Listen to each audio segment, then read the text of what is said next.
And our Hangout is live. We are live, and just for a minute while I position and find my chat. And hopefully the air conditioner behind me will not go on during this because it's kind of loud.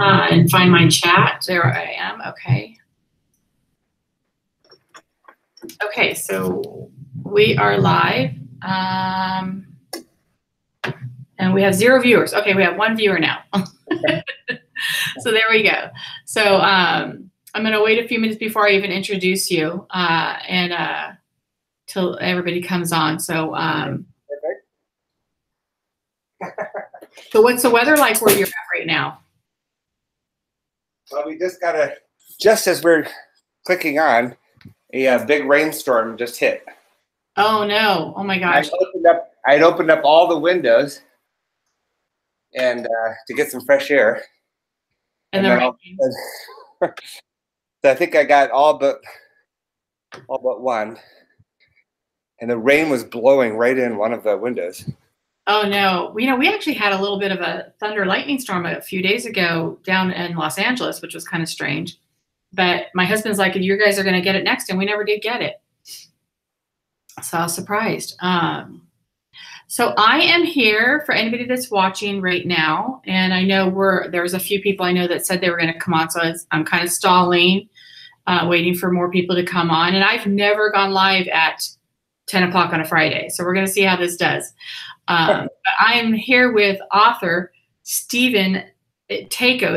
Am I saying it correctly? TAKO? Yep. Okay, and Stephen is actually, you were born in Ohio, right? But you were living in Los Angeles, Santa Clarita for a while. And so I see we have a lot of common people between us. So that's how I kind of stumbled into Stephen. So I'm lucky enough to kind of have these friends in common. So when I saw him talking about this book called Junga the Dancing Yeti, and he's an anti-bullying advocate, and that's what this book is about, I was like, perfect to come onto our channel. Hi, Benefield Bunch. Thanks for joining in. I'm so glad you did catch us. I like to greet people as they come in the chat, so I don't mean to interrupt you. But that's who Stephen is here. He is with us, and this is the book. I'll show you guys. I'm going to stay in the chat away because I'm going to be giving this away along with a bracelet. Hopefully, if I didn't lose the bracelet that came with it, I wanted to show you guys the bracelet too, but I think I left it in the car. But this is a beautifully illustrated book, and we have the author with us today. Now, this isn't your first book, though, right? No, it's my second book. The first book is called Motivated to Act, and that came out in 2012. That was published by Enchanted Forest Press. And it was my first venture. It was kind of a therapy book in a way for myself, but it's helped a lot of people as well. I was going through a separation in my life, and so while I went through that, I started exploring a lot about myself and where do I get my positive energy from, and how can I turn my situation around and try to help other people. So Motivated to Act was the first book or first project that I worked on that actually really got me into the whole anti-bullying movement, because the first chapter is called A Damaged Child. Okay. A Damaged Child deals with a lot of the bullying that I endured as a child, and about the bad relationship that I had with my own father, and how as an adult I processed it differently than I did as a child, and finally decided to forgive my dad and forgive the kids that had bullied me 20, 30 years earlier. And, well, not 30 years earlier, but, you know, a long time earlier. And when I was a kid. So, you know, when I came out with that book, all of a sudden people started booking me to go out and speak for children and even for adults who are still suffering with bullying or just low self-esteem. And that's what that book is all about, to help people with their self-esteem, learn how to be a better speaker, learn how to have a lot more confidence when they go out and talk in public, or just have more confidence in relationships, or go after the job rather than settling for a mediocre existence. Right. Oh, totally. I agree with that completely. So, so that was your first book, and then this one looks like it might be a series. It looks like you might be making this into a series. It looks like, as I read it, and we'll get into that. You could tell us more about that. Mm-hmm. But first, tell us about you. You were born in Medina, Ohio, and so how was life in, just so we get to know you a little bit before we get into the book. Well, first, you and Siri have something in common. You both say Medina, but it's Medina. Okay. Very good. Medina. Okay. Yeah, nobody outside of Ohio calls it Medina, but everybody says Medina. But yeah, it's Medina, Ohio is where I was born. I went born a Buckeye, and I went to Buckeye High School, and lived here until I was 21 years old. And at that point, I took off to Los Angeles. I lived from 87 until 91. I lived in San Fernando Valley. And then 91, I moved to Santa Clarita, and I lived in Valencia. Pretty much. I lived there. What's that? I was just saying that's where I'm from, everybody, if you don't know and that are watching. I lived there until 2012. I went through a separation with my ex-wife in 2011, and then 2012. I just kind of, I'd gotten into in 2010, I started getting into the entertainment industry. And so that was a lot of fun. I started working on movies and TV shows, and wrote my first book during that time. And I started hosting a lot of different film festivals, and doing public speaking and going out. And I realized I had a real passion for helping people, and trying to use my own personal experiences and the stories that I've gone through in my life to try to inspire other people. And in 2013, I started helping my father in Ohio on a project, and then that lasted for like 5 years, and he just passed away, unfortunately, in December. And I read that, yeah. And I was helping my sister. My sister's a CPA, and I have a financial background with doing mortgages. And so I did worked with her doing taxes in Ohio. And then I was supposed to go back to California full time in right after tax season last year. But in January, I met my soulmate. Her name is Marzena, and she is from Poland. And I met her here in Ohio. And the last thing I wanted to do was date anybody in Ohio. I've been single for about 6 years, and I just really didn't want to date anybody in Ohio to complicate my life. And because I wanted to, I live in California. So anyway, now I'm here in Ohio again. So now you're staying in Ohio? I'm staying here for right now. My fiance is the director of nursing for a huge 7 offices and a clinic, a director of nursing for Neon in Cleveland. And so we're going to stay here for a while. And I'm actually doing, while I'm building up Junga, I'm actually doing mortgages again with the company called Nations Lending. Oh, okay. Right. So I'm doing that, and then I'm doing public speaking and promoting the book. So you sound like you've done a lot of things that people do when they come out to LA. Everybody goes into entertainment business for a while. Like, you have to, right? Yes. I mean, especially in Santa Clarita, like, there's so many actors and aspiring actors, including my kids. So, and that's what my husband does. He's a set painter in the movies industry. He's working on a movie right now with Jim Carrey. Oh, nice. So, but he's been doing it like 30-something years. He was on Ray Donovan for a long time. But we're here, just anybody joining. Hey, Sarah. Sarah's my moderator. You guys make sure you go follow Sarah. And so we're here talking about this book that Stephen just wrote and published. I just want to remind everybody, we're going to be giving away a free book. So if you're here and you're watching, I know a lot of people don't like to enter the chat, but make a comment or whatever, because I'm going to be giving away this book and the bracelet that goes with it if I didn't lose it later on. So we're here with Stephen TAKO, author of this book, and we just got done talking about this is actually not his first, this is his second book. And this book is about anti-bullying. So I noticed when I was reading the stuff about you that you were bullied, like a lot of us were as a kid, but that doesn't seem to be what motivated you to write this book. What I read, you can correct me if I'm wrong, is because of all the interviewing you did on your talk show. You had a talk show called TAKO Talks, right? Am I saying it right? TAKO Talks. And you interviewed a lot of kids that are bullied. I bet you a lot of people watching and that are going to watch, probably all of us have at least one story where we were bullied. And for others, it goes on, and it can be really damaging. So you, in interviewing these kids, that's what motivated you to write the book. Tell us about that. Yeah, in 2011, I played a Yeti in a movie called Abominable.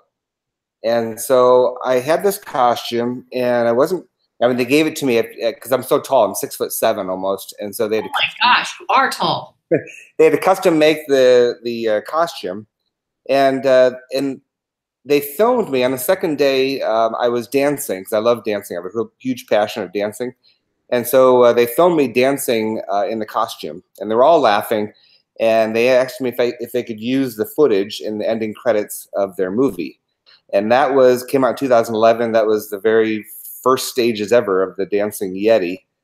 Well, since then, I've been trying to figure out what to do with this character. I made a couple of music videos and having fun with it. And I was on the set of Gangster Squad with Ryan Gosling and Nick Nolte in 2000.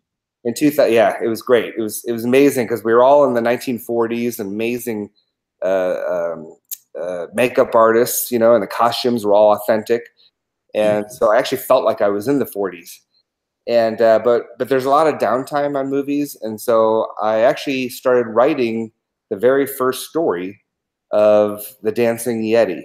I didn't even have the name Junga yet, and I started writing the story about how this little Yeti boy and his grandma went on a trip. And then it talks about how they meet this little red-haired girl. And so the story is about a page and a half long. And then I kind of set it aside for a long time. And I revisited it in 2013 after my book came out. So my first book came out, and that kind of thrust me into the whole anti-bullying movement. Mm-hmm. I kind of started thinking, hey, maybe I should tie in this Yeti character into some of these talks that I do. And I started showing up at events dressed up as the Dancing Yeti. And so I went to several places, kids' literary events, and read the story to kids and all that stuff. And they thought it was really cool. But the problem was that I had to keep explaining this character, like how this Yeti had something to do. Because I'm 6'7", kind of menacing looking with all the makeup on. Like how does that fit in with anti-bullying? And so in 2013, I came up with the name Junga, and then I just started intertwining my two lives together, and finally realized that, hey, I need to just focus on this Yeti as a 6-year-old and not confuse people by me showing up as the Yeti. Mm-hmm. I can't play. I was playing of Junga the Dancing Yeti, but it was just too confusing. So now the artist that I worked with, Peter Gullerud, I went through 5 different illustrators before I came up and was able to find him. And it's very challenging. It's one of the most challenging things for a children's author is to find the right illustrator that can come out with what I'm imagining, and then they can go ahead and put it on there and actually, not charge an arm and a leg as well. And this guy, Peter, was one of the lead animators for Aladdin and The Little Mermaid, and he was highly recommended to me by some people that I knew in Pine Mountain Club, California. Let me just show them a picture of him right now. Yeah, very nice guy, very soft spoken, and he's kind of like one of your typical very creative people. That he's not all flashy like like we are in entertainment. like entertainers and public speakers and all that. So I got to know him a little bit slowly after some time, build up his trust. And he loved the idea that I was working on an anti-bullying project. And what's funny is that he loves nature, and he was concerned that I was portraying the condors, which are, were endangered species for a while. He was concerned that I was portraying them as the bad guys, because as you can see on the cover, it looks like the condors are bad. But I assured him, I said, no, as the story goes along, you'll see that they actually turned out to be pretty good. Yeah, he did a great job. Oops. Yeah, he did. And so now, so beautiful. Look at this, you guys. It's just so adorable. This is Junga. He's so cute. And that's the t-shirts. The picture on the back there. I have a bunch of t-shirts that I've made with that same image on there. And then you can see on the top, there's a clinical endorsement by Dr. Mathis, who's a psychologist. And then the middle endorsement is from Bob Golick, who's a former NFL player. And he actually was on an episode of TAKO Talk. And then the bottom is Tanya Brown, who's Nicole Brown Simpson's sister. And she goes around the world as an anti-domestic abuse speaker. And if anybody's still here in the chat, if you were ever bullied or have anything, let us know in the chat. I'd love to read that on here. Your takeaway on it, or your, if you still remember that. I think because, even if it's a minor little incident, like I can still clearly remember when I was bullied, like so clearly. I don't know why. I'm 53 and I still remember it. So it definitely affects us, and it's something we definitely have to do something about. And we all say that, we all do our own little thing, but like Stephen is just taking it a little bit further and really taking action on writing books about it, which is really cute. You want me to share a story with you of something that happened to me? Sure. Yes, absolutely. When I was in 3rd grade, there was 2 bad things that happened to me, and I write about them in my first book. I'll share one of the stories. One of them is called Be My Valentine, Please, and that's a sad story, but the one I'm going to share with you is called The Rocket Ship. And in 3rd grade, we had one of the kids' parents bought a refrigerator, and they brought the box in to our classroom, a big cardboard box. And our class project was we turned it into a rocket ship.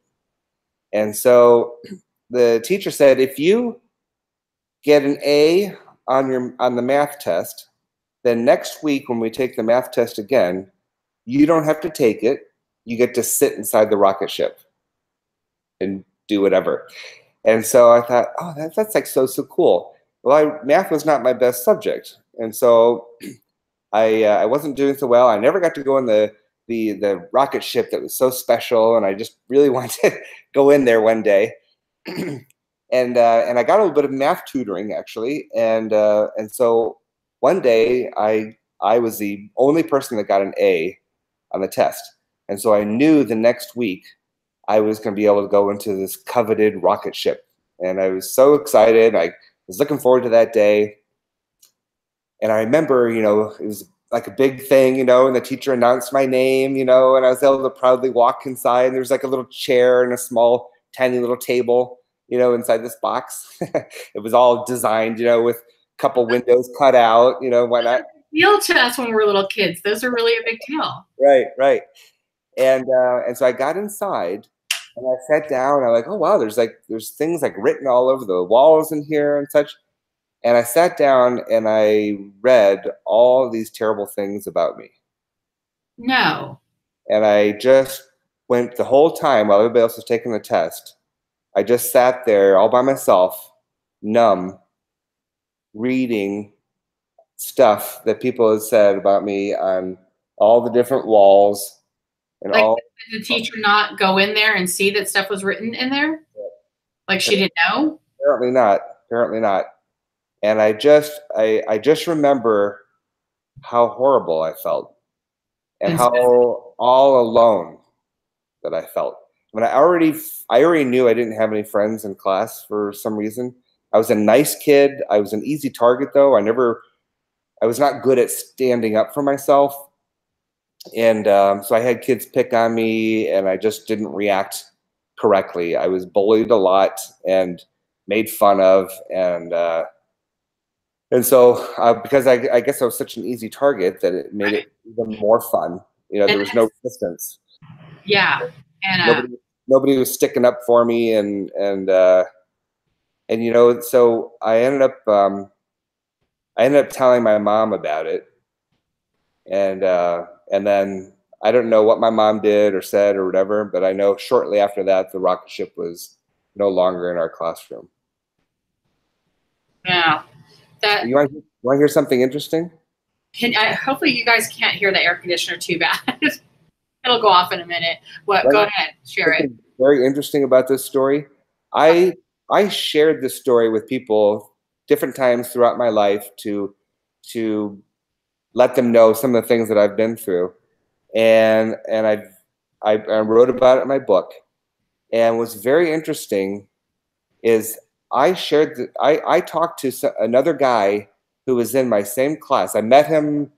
His name is Steve Meyer, and I hadn't been in contact with him for many years, and I saw him about a year or two ago in Cleveland, and we started chatting a little bit, and he shared with me, and his name was Steven as well. He shared with me the same story almost that I just told you right now. And he thought that it was all about him. Wow. See, it's usually not us, not the kid. It's usually the bully. The bully is the one that usually has the issues.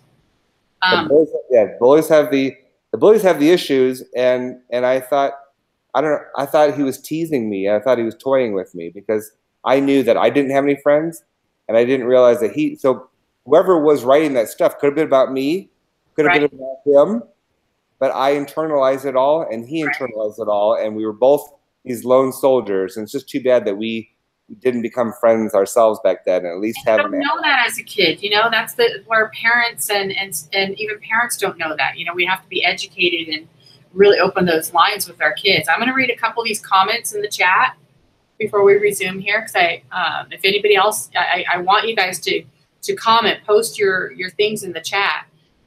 Sarah of Six in the Mix says, I was bullied and do remember it, but I learned well to jokingly let it not bother me. DJ Films, McCallum of DJ Films says, one of my films on my channel is an anti-bullying film called Dear Diary. It shows how bullying can affect people and people around them and how devastating bullying can be. So we'll have to check out that video. Thanks for sharing that, DJ Films. But anybody else watching, if you want to share your stuff, please do, and we'll read it. Because I want this to make a difference. Because like I said, this book that Steven's writing is, you know, it's going to make a difference to some kids, or at least open the communication lines, you know, between parents and kids, or teachers and kids. You know, I think some teachers are going to be buying this and probably sharing it in their classes. So it's beautifully illustrated. And so I'm really glad that and it's good for, like, if you're bullied or something happens to you and you become proactive about it, I think it really helps. Like, did it really help you in being able to take action and write a book knowing that you're using your story and things with you to help others? Absolutely. When you write things down, it has a way of taking some things off of your shoulders, off of your head. Cathartic. And yeah, and like when I wrote my whole first book, it was therapeutic of me to write about it. And in a way, though, I had to relive, like when I was writing the stories of things, I actually had to go through and feel those emotions again, and that was a little bit painful, and felt a bit isolated. But I have a strong faith in God, and that helped me as I was writing things down. Sometimes I'd get up, I would light a candle, I would have a cup of tea, I'd start writing at 9 o'clock at night, and sometimes I'd be writing all the way until 4 in the morning. And I'd look like the next day, and I'd read some of the stuff, and I'm like, I wrote that? Like, how did I even come up with that? You know, it's like, it sounds so poetic. It sounds so cool. And just think, man, just must have been inspired somehow. But I agree with what you were saying, though. You know, when I want my experiences to help other people, to help children show some sort of compassion. Kids can be very, very cruel. Girls in junior high can be vicious. Right. And there's a lot of parents that don't realize, they're in denial that their kids are even exposed to this stuff. A lot of times they can't believe it, right? And sometimes parents can be vicious. Oh, yeah. Sometimes they're still caught up in that high school stuff. Yeah. Where do you think these preschoolers are learning it from? Right. You know, so you know, it has to begin with the parents. But at the same time, I think it's education, and that's what you're doing with the book, you know, because I know, you know, even as kids, you sometimes get caught up in it. And then when you get older, you know, because I know kids that I hung out with, kids that I felt were somewhat bullies, and not nice or whatever. I don't know, you know, you can grow up and learn, and then sometimes they'll live with regret. So if we could educate them younger, if I'm making any sense, you know, teach kids how to behave as soon as possible, I think it can save them from a life of regret as well. I'm going to read one more comment here from Sarah. Says, I remember sitting in a classroom full of kids, and people started messing with me about dating another student, which I wasn't, but that's not the point. LL, the whole class joined in. That was tough. Yeah. Speaking of that, I'm going to give you one little, I was drawn to this too, because I was picked on a lot as a kid. I know a lot of people can't believe that, because when I became pretty tough as I got older, but I became tough because I had to. When I was really young, I grew up in East LA. So I lived with my grandma. So it was bad enough that I was living with my grandma and my aunt, not with my family and my other brothers and sisters. But I was the minority in my school. Even though I was half Mexican, half Irish, I went to a very dominated Hispanic school. They even taught in Spanish at that time. And so I had kind of the teasing of, because I was the white, they'd call me Juanita, and I was, you know, kind of the opposite of I don't know if you want to call it reverse. It doesn't matter. It was bullying. And I would get in fights all the time. At 6 years old, I was lured into the bathroom, and 6 girls started physically fighting with me. But I was tough. I was a tough cookie. So I survived that, and then went to Simi Valley, where I grew up. And then I didn't have any friends. It continued there in a different way. It was just, you know, people just not being nice, feeling isolated. But you know, what's kind of funny is I really didn't know the difference, because I grew up, you know, already kind of being outcast and bullying. That to me, it was just part of life, you know.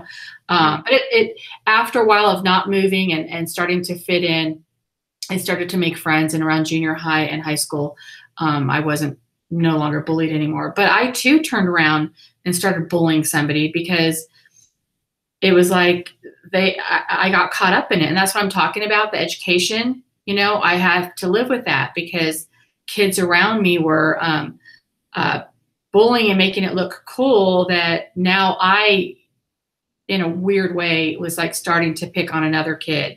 It's a way of fitting in. It's a way of trying to fit in. So you're accepted. Exactly. Now, I didn't continue with it, which was good. And I never physically, like, thank God, never physically, physically bullied or hit this kid or whatever, but it was still the same. And later on, me and the kid made friends, and I made friends. It's like we all started making friends in high school, all of us that used to pick on each other and stuff. But you know, you still regret what you did as a child. And like I totally did. And so I don't remember people talking about it. I don't remember people being such advocates about it. And that's my whole point. And that's one of the reasons I really wanted to have you on here, because I think every one of us experiences it somehow. So, you know, so start reading this with your kids. It's beautifully illustrated. I didn't want to go off in that sad direction or whatever, because we all are survivors, right? We all survived, and we're doing something about it.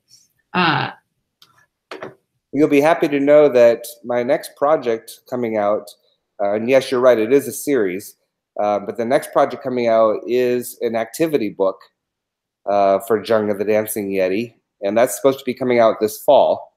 And in the activity book, there's going to be like it's going to be like a coloring book, and there's nice, going to be like interactive word searches, you know. So, and they're going to be like a lot of them will be like some positive words, you know, like courage and brave, and, you know, things like that in the word search.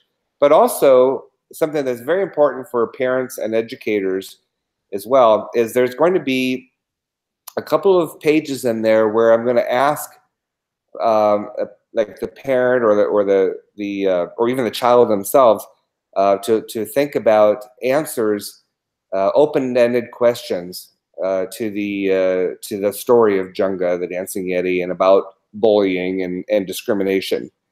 And so it's going to give an opportunity for educators or parents to ask these questions to the child who presumably has read the actual book.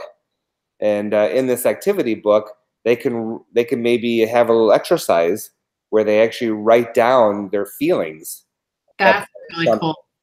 And they can explain, they can share maybe something that they've witnessed where another child was bullied or where they were bullied, and what did and what type of response did they get, or how did that make them feel when they saw something like this. So it's going to be a good chance for kids who often just I don't think they get the opportunity a lot of times to spend that quality time, one-on-one time with a parent or a teacher, and to really share their feelings about this type of topic. Yeah, everybody's so busy. We're all, mom and dad are both working jobs, and we do our best. Yeah, and that's where I think we miss a lot as parents, even as kids when we were parents, is we didn't have that communication. We didn't know to. No one did it on purpose. So I think that's really great that's, like you're saying, open-ended questions. I remember even my daughter, when she was in elementary school, I'd find out 3 or 4 weeks later, that an incident happened. And so that's really great that's going to start the communication. Yeah, thank you. Hi, Nick. Thanks for joining in. I really appreciate you coming. And then Sarah says, I know several adults don't even understand how bullying is now. When we were young, it hurt, but we could go home and forget about it for a while. But now it's everywhere, even social media at home. And that's true. It has taken completely different levels of it. My publisher on the first book said, "Hey, Stephen, you've got a lot of great information on bullying." But she goes, "Give me more meat and potato information on bullying, as far as like statistics and on cyberbullying," which I never had to deal with cyberbullying, so right. it wasn't in my original script from my book manuscript. So I had to do a lot of research, and I found a lot of information about the cyberbullying, and some of the people that I interviewed, some of the kids that I interviewed on my TAKO Talk show have been victims of cyberbullying, and they were able to share their experiences. And one of the worst things about writing, when you read something bad about yourself, you hear your own voice oftentimes as you're reading it.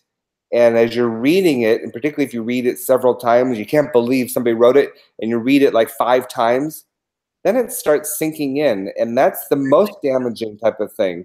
Instead of just looking at it and deleting it and getting it out, and and just not letting it sink into your head, they'll read it over and over. Oh my God, I can't believe this person wrote this about me, and I don't even know who it was. It was anonymous. And as they read it in their head, it's sinking in every time they read it, over and over and over and over. And that's one of the most damaging things, because the reader is almost teaching themselves that this is accurate. Right. It's going into the subconscious mind. It's burying itself in there. We have Dina H that just joined the chat, and she has a I think I know her. Yeah, because I think she's read your book, because it says, I was picked on for most of my childhood, red hair, glasses, even my name brought about teasing. I learned how to hide the tears and pain and move forward with life, but it did impact me. As an adult, I remember how that felt in raising three children, one of whom is 9 today. I work very hard to teach kindness and empathy. Steve's book and speaking opportunities are bringing about awareness we greatly need and is so helpful for so many kids and adults alike. So do you want to respond to that? Thank you, Dina. You know, it's encouraging for me to see people like Dina who are so proactive with their kids and acknowledge the fact that this problem does exist. And you know, and the fact that if we have this victim role ourselves, like if we were bullied ourselves, even today, there's so many adults that are bullied at work, and then we take on this victim role, Right. then what kind of example are we setting for our own children? If we stay in an abusive relationship, that's a form of bullying. It's, you know, bullying, discrimination, neglect, they're all intertwined so closely. And so if we stay in that and then we go out and we turn around and maybe bully somebody else ourselves to try to help us feel better, what a lousy example that we're setting for our own children. And Mm-hmm. so if we can get rid of that victim role ourselves and take a look at what type of life am I living? What type of example am I setting? Because I can talk and talk and talk and tell people, you know, this is what you can do to improve your life, and this is what you can do to have more confidence in yourself, and I can write books and everything else. But if people look at Stephen Tako's life, and if they saw that I was suffering in a terrible abusive relationship, or they saw me, you know, drinking my sorrows away at a bar, you know, or let's say I'm overeating, you know, and I'm like, I mean, I have no problems against, you know, anybody who's got, we all have, you know, issues, whether it's overeating or smoking or whatever, right? But because I'm a public figure, I have to do the best that I can to present well. You know, we all have our issues, we all have our problems that we deal with. Human. You know, we're all human, right? You know, and as a Christian, that's one of the most annoying things is when, you know, somebody might know something about my past, or, you know, or something that I'm not proud of or whatever, you know, and all of a sudden they're like, you know, oh, what a hypocrite, you know, you are. And like, yeah, you really can't pull that, you know, because the only person that I know who's completely, you know, without problems, you know, died 2,000 years ago. Right. You know? Yeah. So, you know, so I look at get that a lot. You know, I see that a lot when people think, right. because you say you're a Christian, that you're supposed to be perfect. And I have it in my bio, even on here. We're imperfect Christians because we're just human. Yeah, exactly. And that goes the same for, you know, Try every day. people and everybody. It's like we all go through this life, and we all have our issues, and we all run into problems, and we just do our best to try to, you know, to be good people and set good examples. And by me coming out with this book, you know, I believe that, look, I was just reading something about an old friend who died, and there's the first date in that you're born, and then there's the last date when you die, and then there's that dash in the middle. And it's like how you spend that dash, that little precious time that we have here on earth. And I thought about what kind of legacy do I have? I've got my son, so that's kind of cool. You know, some of my legacy would be living out with him. But what am I really doing with my life? What am I giving back to the world? Because eventually I'm going to die, and eventually, you know, people are, you know, they're not going to know about me, or you know, the national monuments aren't going to shut down, you know, in mourning because I'm gone. But I have some level of outreach that I can do, and if I can touch people like children who are suffering from bullying, or adults who are carrying on this stigma of not being worthy of being able to go after that spouse that they think is, wow, this person's out of reach because they're above my league, or this person or this job. You know, oh, I'll never be able to get this job because it's just it's out of my grasp. And it's because they've read things about themselves, or they've heard their parents knocking them down. That's pretty tough when you have a parent that is knocking you down. And that's one of the biggest problems I had with my own father, is that my dad would tell me terrible things. You know, he'd say that I wasn't amounting to anything. My friends were all loser. I was not handy with my hands. And my dad was a workaholic. I was his sixth child. And by the time I came around, my dad built a beautiful house. He built a golf course. He had a bar that he built. He was amazing. You know, it really was. He was quite talented and provided very well for our family on a financial level. But on an emotional level, I was starving. And I was a very sensitive person. And my dad didn't understand me. And I couldn't, you know, he would say, you know, hit the blankety blank blank nail on the head, you know, and I'd be trying to hammer with him and saw railroad ties and paint and do all this stuff around the house while I was constantly being yelled at. And so when I talk to teenage boys or young boys and I can tell that they've got an issue with their father, I can completely identify with them, and I can try to sympathize and let them know that it's going to get better. It's going to get better. And most of these dads out there that are beating up on their children, most of them are doing the best that they can with the limited resources that they have. They have their own demons. They have their own problems. They have issues that they're trying to struggle with. And just like every bully that's out there, there's an underlying story that most of us don't know about. It's a sad person who is bullying somebody else. A happy person who's their life is great and they're wonderful, they're not going to go out there and start tearing down other people. It's so true. And that's why I say it's usually, oh, there goes that air conditioner again. It's usually, you know, the bully that has the issues. I don't hear your air conditioner, just so you know. Okay. But in my second book, remember I told you about the first book? It was called Junga. It's called The Dancing Yeti Meets. Right. Hang on 1 second. I just wanted to read a couple of comments in the chat before we get too behind. Else we get too behind on it. Let's see here. We had Sarah had said that is true. I've never thought about that before. That's something that I think this is back on the social media. We even face as YouTubers, we have bullies that will post negative comments and we read it over and over again. We can delete it and move on, but we do tend to like read it over and over again because we're always like, oh my God, you know, we can't believe that they wrote it. Nick Barrow says, good stuff. Social media is a multiplier, makes it so much worse.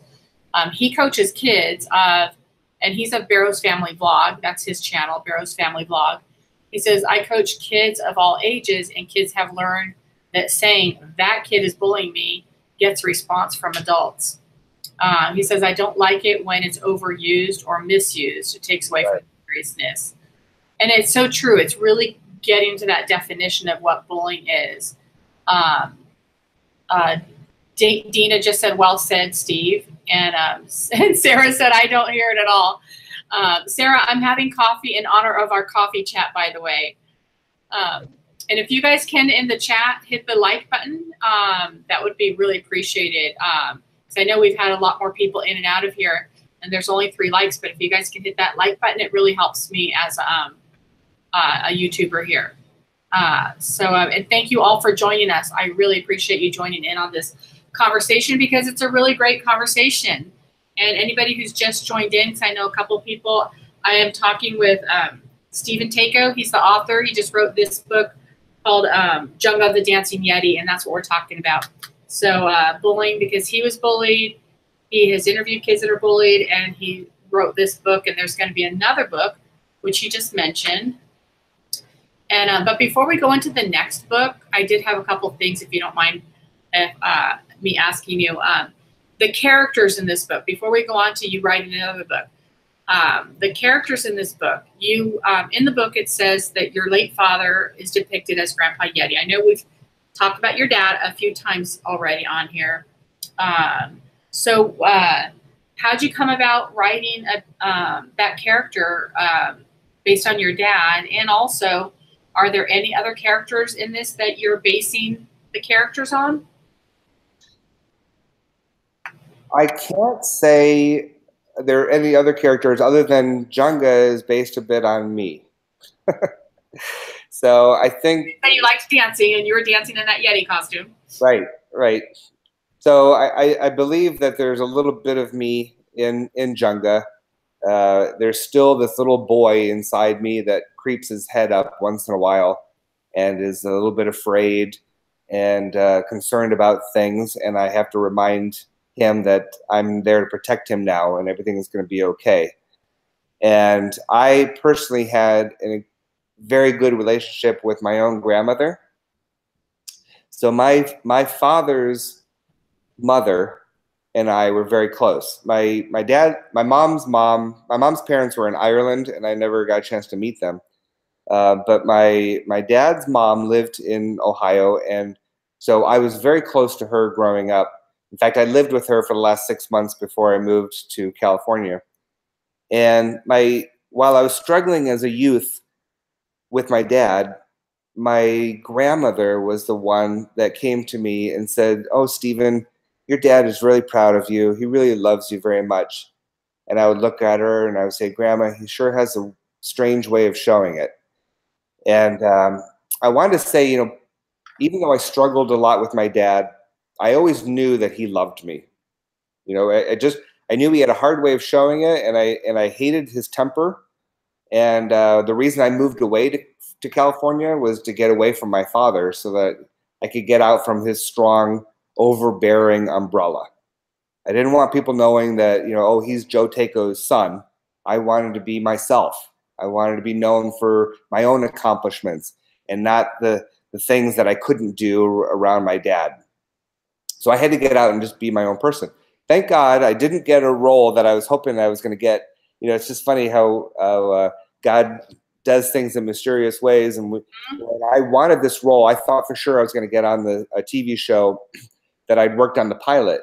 And it's called Hello Ladies. And it was picked up. And they ended up casting somebody who's a friend of somebody else. And I didn't get the role in 2013. It freed up my schedule to go spend the summer with my dad in 2013. And I helped him with his property. And he was still cussing and yelling and everything else when something went wrong, but it wasn't at me. And I realized as an adult, I looked over at my dad who's sitting on top of this tractor, who's like 80 years old, right? He's on this tractor and he's cussing and yelling, because the things aren't working right, whatever. And I realized he's not cussing at me. He was just venting, and this is just his way of dealing with things. And I actually started laughing at it instead of taking it in. Like a couple of times I felt like I was a kid again. I had to shake that off. But it was the first time that my dad and I actually bonded. It was the first time that I actually had an opportunity to really get close to my dad. And so my dad was, when I started getting close to getting this book done, my dad was very excited about it. And we would sit and we would talk about ideas that he had of coming out with Junga dolls. And it was his idea for me to go for a younger audience because he thought that those kids would be more interested in the products that would be associated, like the clothing and there's tons of things that you could come out with these characters on it. And sadly, he died in December. And it was very rough. It was very unexpected.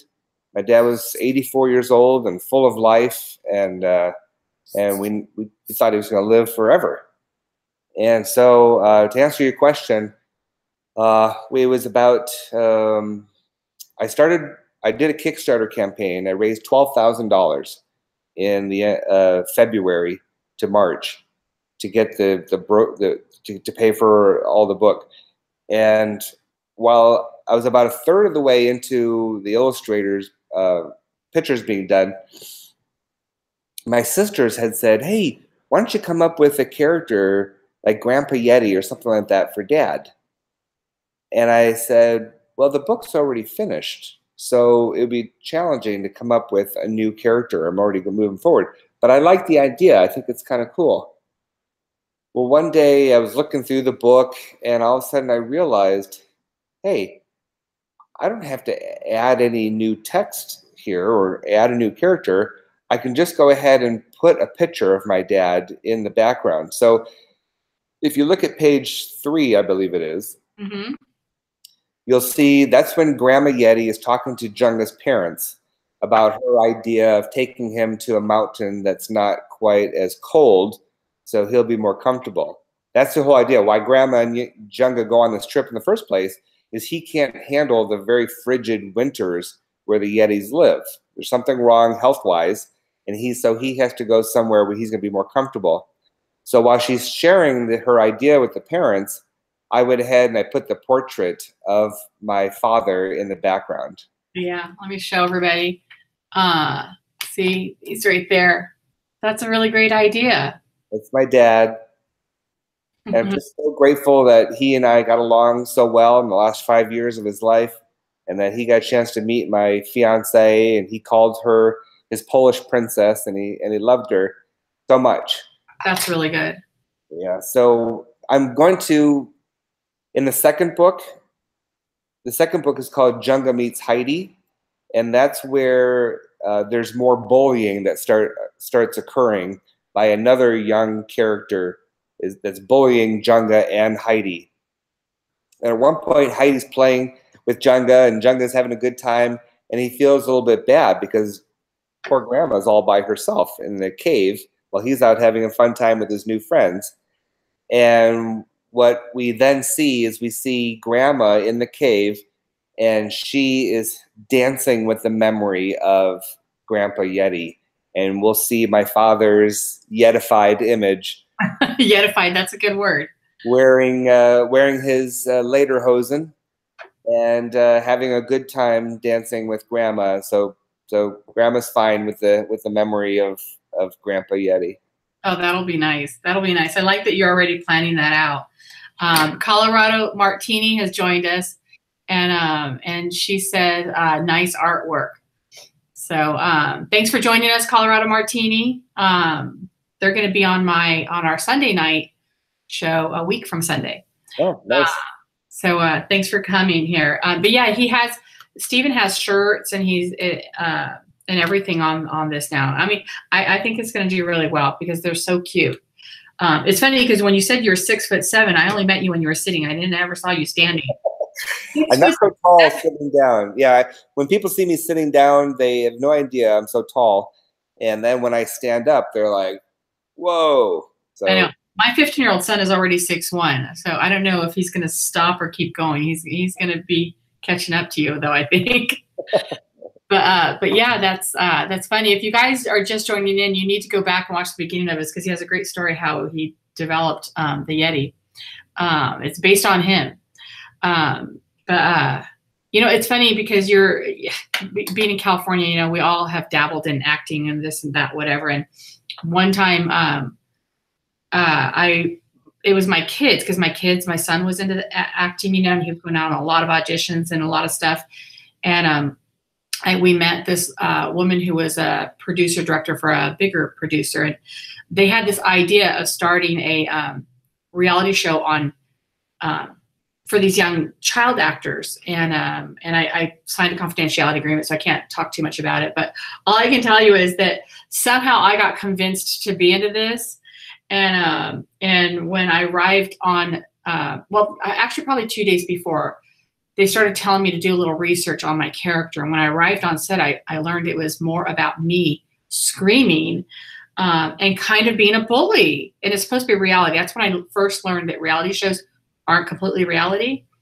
And because I am loud, my nature is loud. So like sometimes when kids are around and I speak loud, I have to let them know I'm not mad. It's just the way I come across. So most of the kids around me know me and love me, but I'm loud. Anyways, they started coaching me and I was so uncomfortable with it because most people think reality is reality. And I'm like thinking as I'm leaving there, I'm going, I kind of don't want to do this character because people are going to think I'm this adult bully. And anyways, but that's, you know, where I think we pick up on some of this stuff that is kind of normal, and it's not. Anyways, I was so lucky that we never got picked up, and I never really continued with that. So, because you also have this thing where you're kind of like, well, it's TV. You do, even as adults, you kind of have like, it's TV. I could be on TV. I could be getting paid, but I'm portraying this terrible character. Well, you want to hear something interesting along those lines is in acting, I did a skit. It was just a scene. It was just for me to showcase my dramatic acting. And I was in a situation where I used some foul language, and there was some suggestive types of things. Like I was with like, a couple of pretty ladies in this scene, right? And it was actually a scene from a movie called Bully. And my coach at the time wanted me to be in it, and I did it. It was me talking about, the first time that I smoked marijuana and all this other stuff. But it was the character. It wasn't Stephen TAKO. Right. It was the character. And the comments that I got from people was just like, it was like, you do realize that I was acting. I mean, maybe I was so convincing, right? Right. I mean, you're a good actor. Oscar. I was like, you do realize that I was acting. It really wasn't me sharing a true story, and these other girls that were in there were actors. We were, right. So that was kind of interesting. And then on the other aspect, I wrote a story called Class Reunion. And in the story, there's bullying that happens, but there are people who end up getting murdered in the script as well. And so when I did this, all of a sudden my acting coach and I were talking one day, and we're like, I'm going to be writing this children's book based on an anti-bullying thing on one hand. On the other hand, I've got this victim of bullying who decides his revenge is he murders a couple of people that bullied him from high school. Oh no! So I was like, maybe I should shelve that other project and not really. Because as a writer, wouldn't that be the horrible thing, though? I mean, if you wrote some story like this and then there's kind of a conflict, right? That person all of a sudden did it, I wouldn't be able to forgive myself. Right. It is good. It's funny because like you're saying, like people do confuse, even as a regular acting as a character, they confuse you with it. And that's why this other one with it being reality, supposedly a reality show, I'm like, they're really going to think that's me. And right. It's not me. But anyways, I for my acting career was extremely short. Not that I wouldn't like to do something later on, but for me, it's more about the kids. I went on to try something in Spanish. I did do a Spanish one once. But as soon as they started changing the lines on me and I couldn't memorize the new lines, they got another person to play that role. So well, I still like acting. I love doing the live. I did one live theater in 2012. I love singing and dancing, and I love all that. It was fun. I was on some amazing sets. I played on Oz the Great and Powerful. My husband worked on that. Oh yeah, painter on it. Yeah, I was. I played one of the Wicked Witch's guards. I did go to the screening of it. That was cool. Oh, nice. Oh, nice. Yeah. Yeah. So we probably were a little bit in the same circles there. Maybe. That's great. That was a good movie. So it's one of the nice things though, Marie, about that is about my Hollywood connections is that when I go and I talk to teenagers and young kids, all I have to do is mention a little bit about some of the Hollywood projects that I worked on. I was a teacher on Glee, and some of the different things that I did and famous people that I've met and worked with, that it captures their attention. So if I'm going to go in and I'm going to give an anti-bullying talk, my talk is usually about self-esteem. I'm not there to hammer anything home on anybody's head or make people feel guilty or whatever. It's all about self-esteem. It's all about exposing the fact that the bully is generally a very unhappy person. And sometimes we can help the bully, like in the second book, Junga Meets Heidi, they actually help the bully. And so I'm teaching children that there's usually or always an underlying reason why somebody is the way that they are, why they do the things that they do. My training is in neurolinguistic programming. I studied that intensively. I became a neurolinguistic programmer where I went out and I coached people. And because of that, I studied, you know, the body and the mind and why people do the things that they do. And I've taken that knowledge into my first book, Motivated to Act, and now into Junga, the first book, and the second book. So these kids, Junga and Heidi, team up to become friends with, they form an unlikely friendship with this third character that's bullying them to help that character with a problem that he's faced with. And so it shows kids that there are ways that you can help other kids, even a kid that's a bully, that being a friend to them and showing some level of compassion and understanding a little bit about what they might be going through can oftentimes change the life of a bully and help them be a lot more productive child, a lot more friendlier, and you know, just really expose the problem and then help them and form those friendships. Because it usually comes out of some sort of insecurity. And that's where opening up that communication you're talking about with your book with your parents can help. Because if the child can open up that communication with the parents can help maybe talk to them about how to approach the bully instead of just running from the bully, but somehow. Right. And I really feel the activity book that's going to come out, I want to have it out in October, so it'll be out in plenty of time before Christmas. Oh, that'll be nice. And so I'm going to put the link on where everybody can buy the book. JungaYeti.com right now. Say it again. Junga, Junga, JungaYeti.com. Yeti.com. And that actually brings people right to it's actually my Junga the Dancing Yeti Facebook page. Okay, I typed it in the chat, but I don't know if I typed it. I don't know if it's a HTTPS. I don't know if anybody can check it out. Hi, Chicory Travels. I don't know if somebody can repost that. I don't know if Sarah's still there, if she can, or Nick, because they're both our moderators. So you can put, because if you're not a moderator, I don't think you can post a link, but you guys can try. So, oh, perfect. Nick just posted the Facebook page link, so that'll help. Definitely. Thank you, Nick. So that is so awesome. Okay, so now I wanted to tell you guys also in the back of this, it's really nice because the book has some tips, which I like, that it's not just a story that you read, but in the end, it has helpful tips from Grandma Yeti.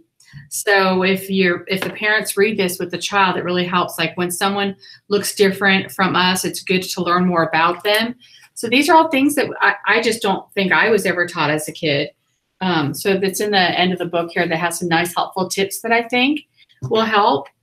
And then I thought there was something else here that you had also. Well, there's Junga's Creed, which is back there as well. Junga's Creed.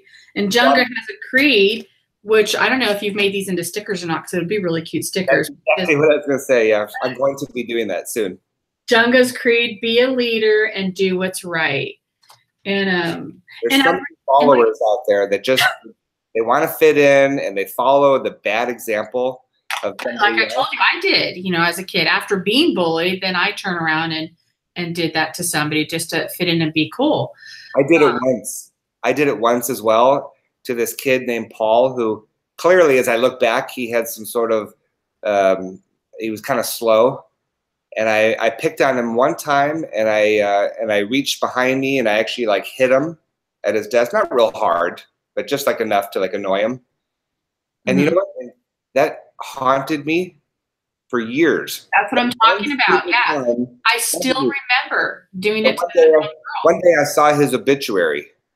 Oh, I'm sorry. I saw his obituary, and I reached out to his sister, and I sent her like a little note.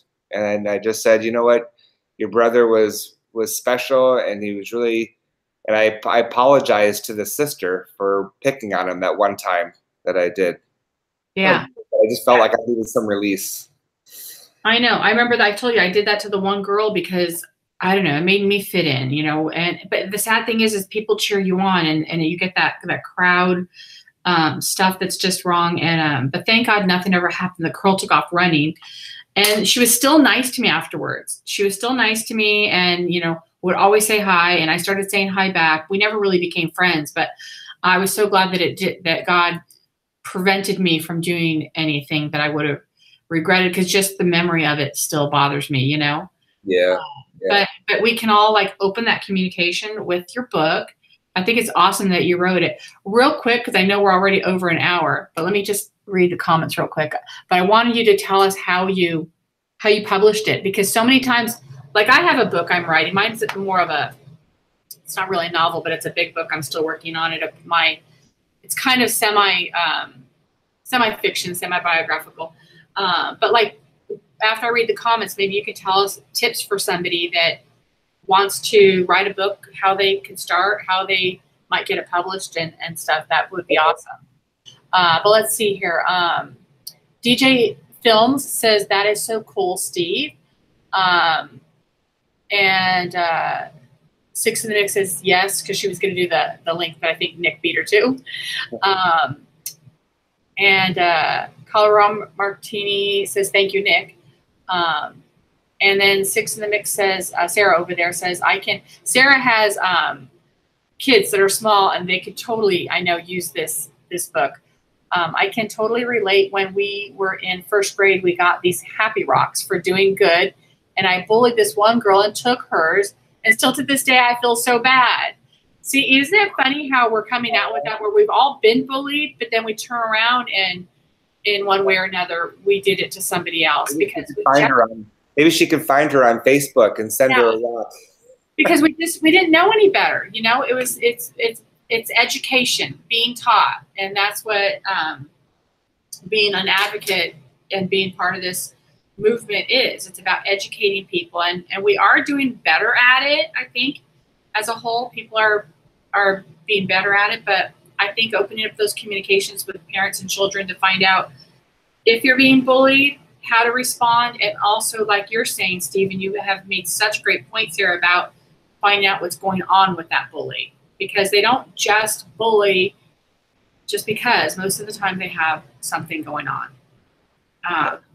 But at any rate, so tell us, we'll end with that after that. Tell us how you got the idea, you started writing, how you followed through on this. Sure.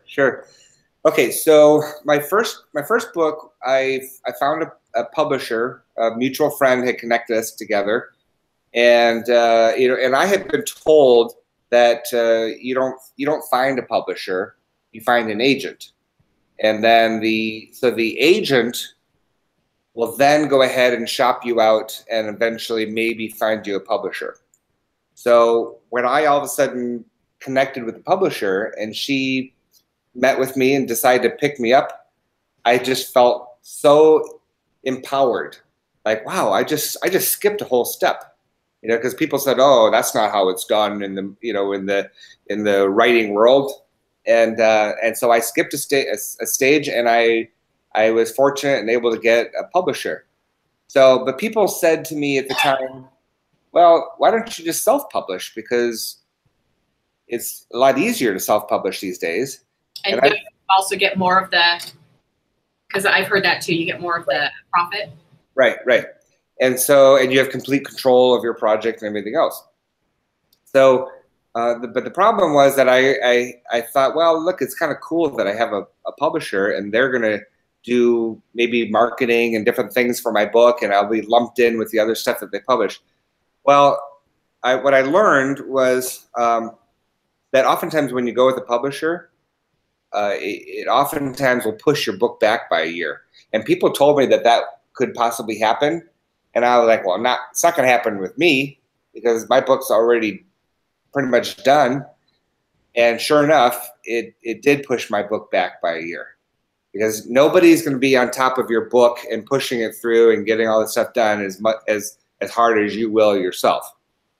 And unless you're with a publisher that, well, I can't say all publishers are alike. Right. So, but anyway, so on the second book, now I decided to go ahead and self-publish.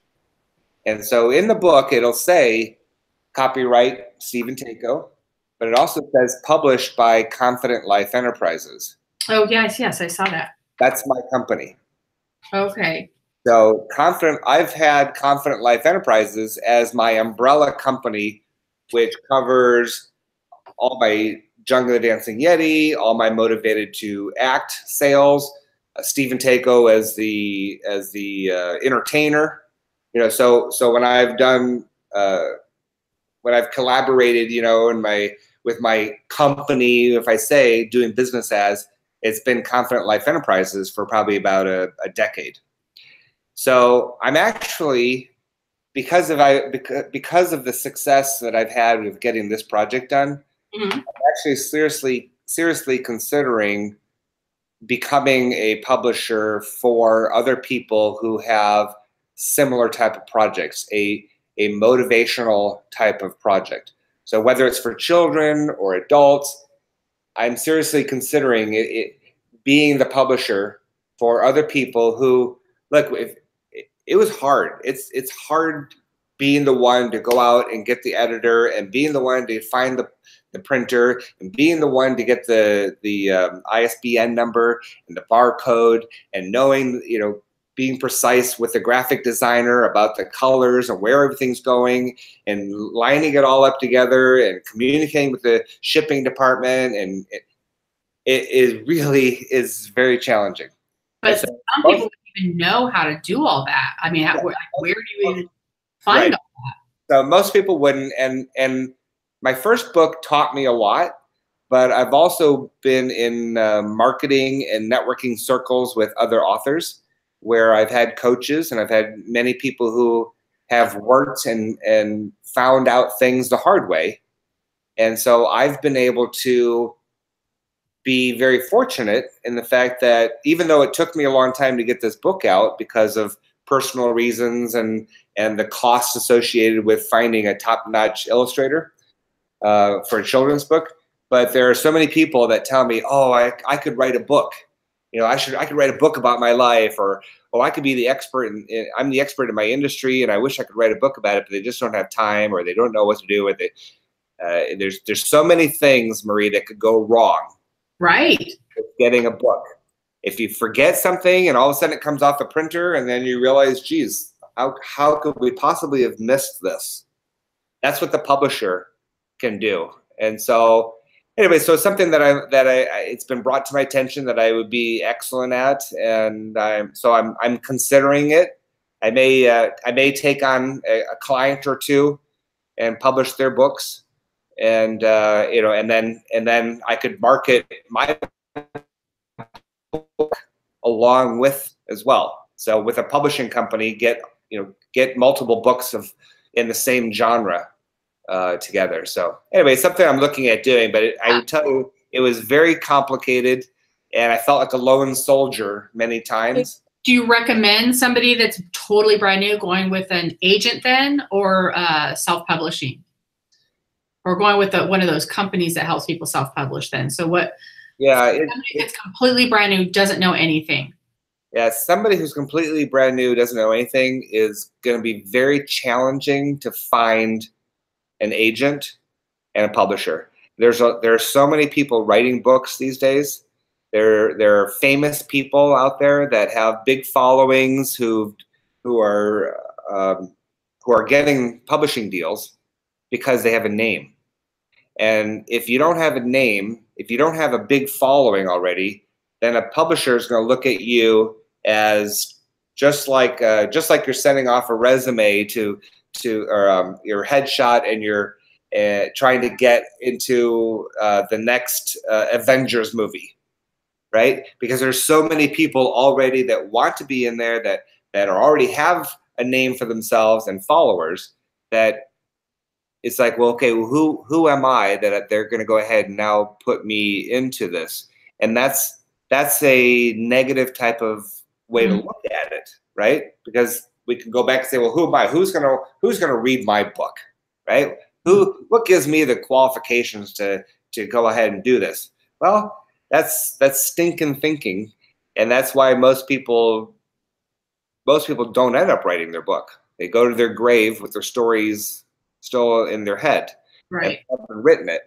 So that's why I think it's really good to have social media following, like it, for anything like that in acting or writing and stuff. Because I know even in acting, some movies and some people ask you for social media following, and I know there's so many people against social media, but that's where it can help you if you can build up and brand yourself. Even if you're a nobody, I think if you can build up and brand yourself on Instagram, Twitter, and get a social media following, I think it can help you then, because I know publishers and agents and stuff like that do look to see if you have a following, because that's where you're going to start with, right?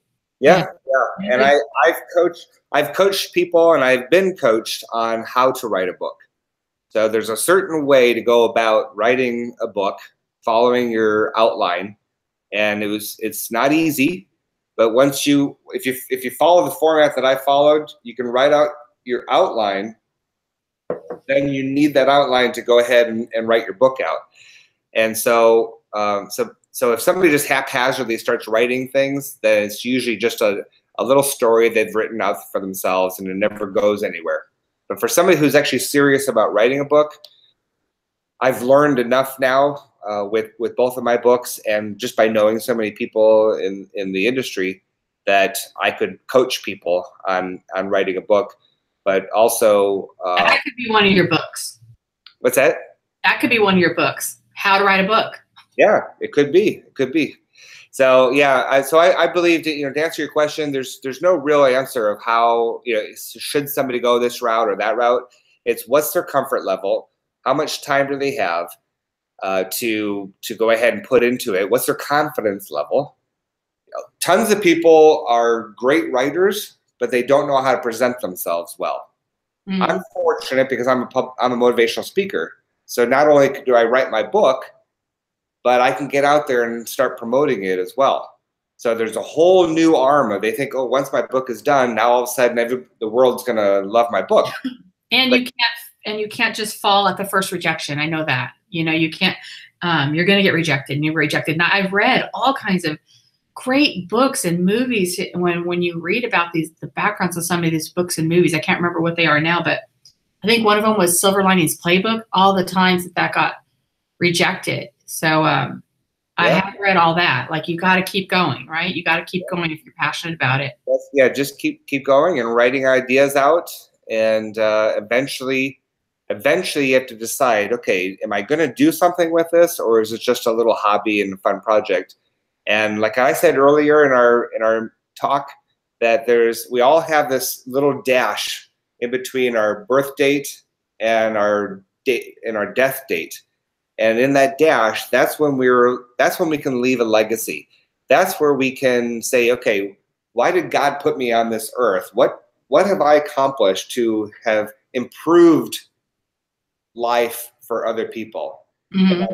Am I working for a company where we're harming the environment?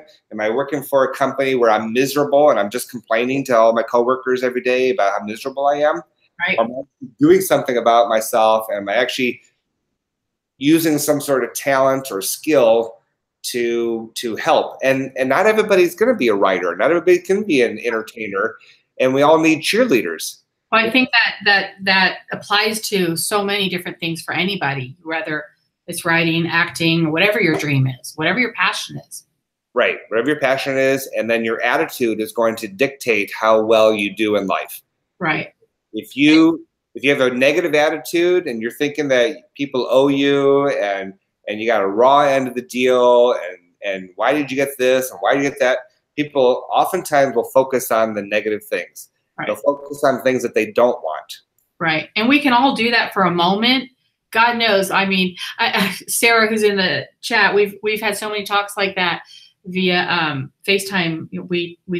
I have a negative minute. I need to vent or whatever. We all do that, but then it's like, don't stay there. Don't stay there. Just remember that. I had like a really bad day yesterday, you have to self-talk, and I just kept self-talking by the end of the day. And you're so right.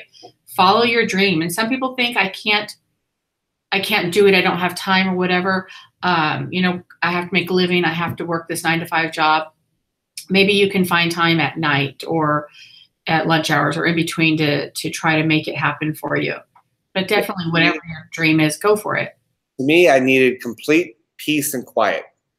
That's why I started writing at 9 o'clock. I wasn't getting a bunch of Facebook messages in and all kinds of distractions. And I just started writing and until about 2 or 3 in the morning.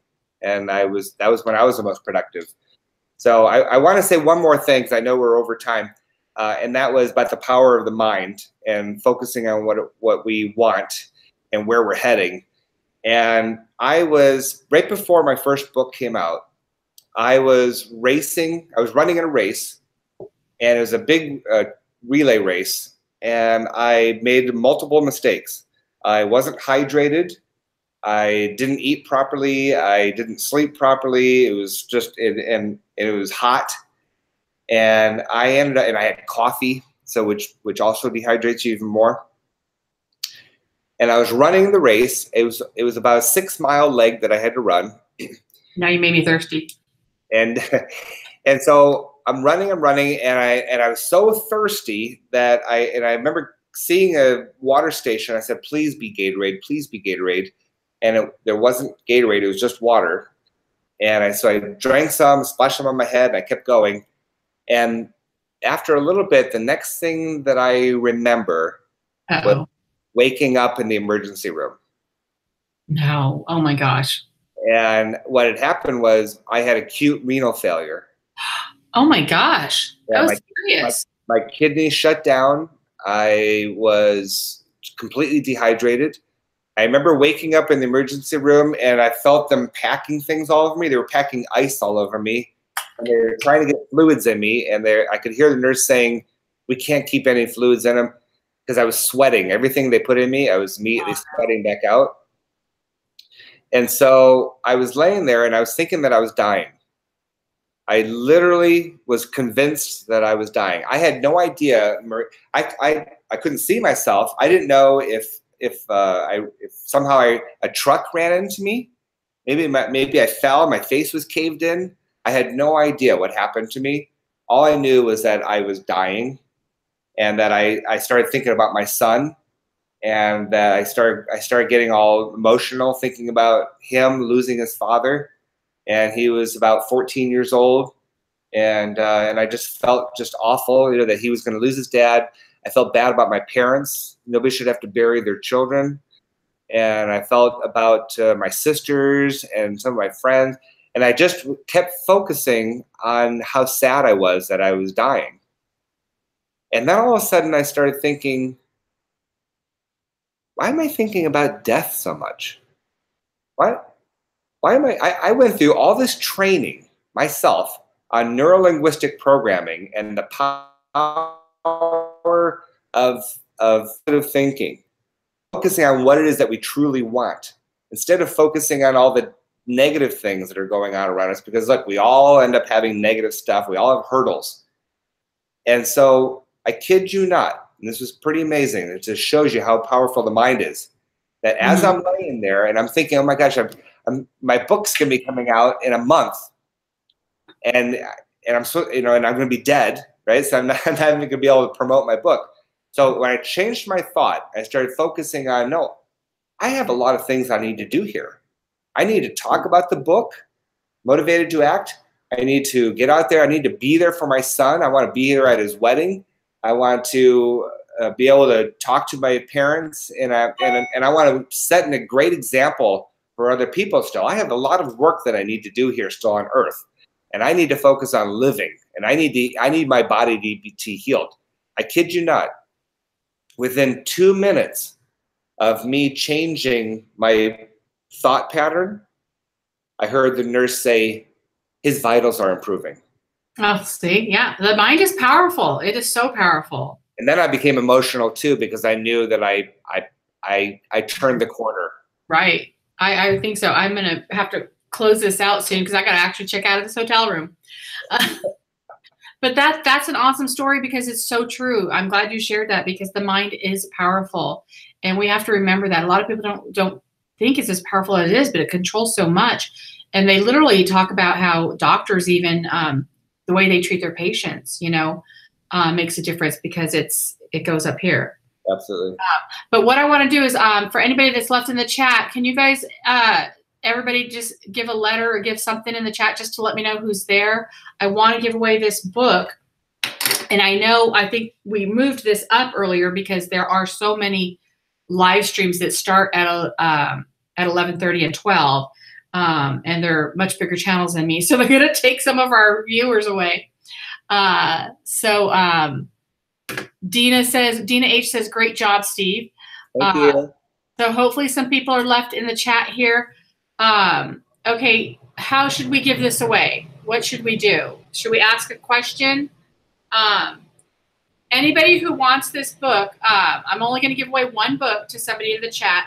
So I think it's going to be the first person who, what do you think, Steve? Types Junga?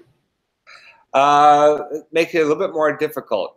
The first person that tells us the year that they were born. The year that they were born themselves? Yes. But then I won't know it's right. I won't know if it's right or not. Okay. All right. That's what I was thinking. That was kind of silly. Right. So how about the first person that they're all typing in the year they're born now. Okay. How about here I know the first person that types in the name of both of my books. Oh, there you go. Okay, because we talked a lot about both of his books. Yes. So type the name of both books. His first book that he wrote, and this second one. And I'll give you a hint.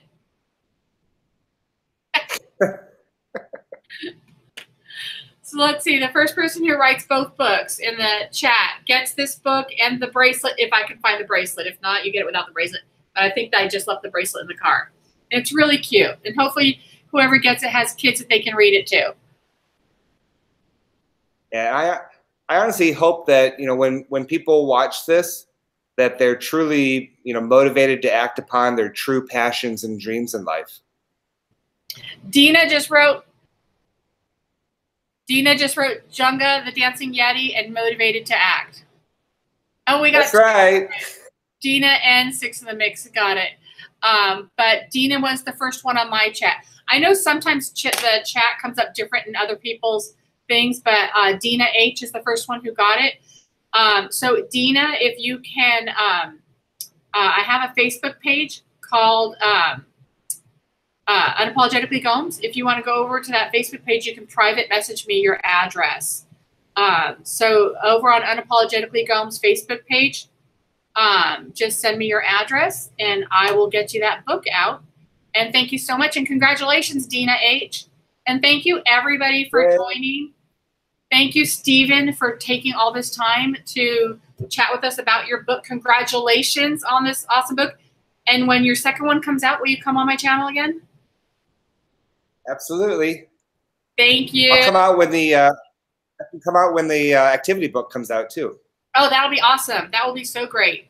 So thank you, everybody in the chat. Thank you to my moderators, Six in the Mix, and Nick Barrows of Barrows Family Vlog. If you guys are on YouTube and you're following, make sure you hit my subscribe button to subscribe to my channel and subscribe to my moderators. And if you haven't hit the like button before you go out, hit the like button, because as YouTubers, it does help us. And thank you again, Stephen. It was really fun. I really enjoyed this. My pleasure. I always enjoy speaking with you. Thank you. Bye, everybody.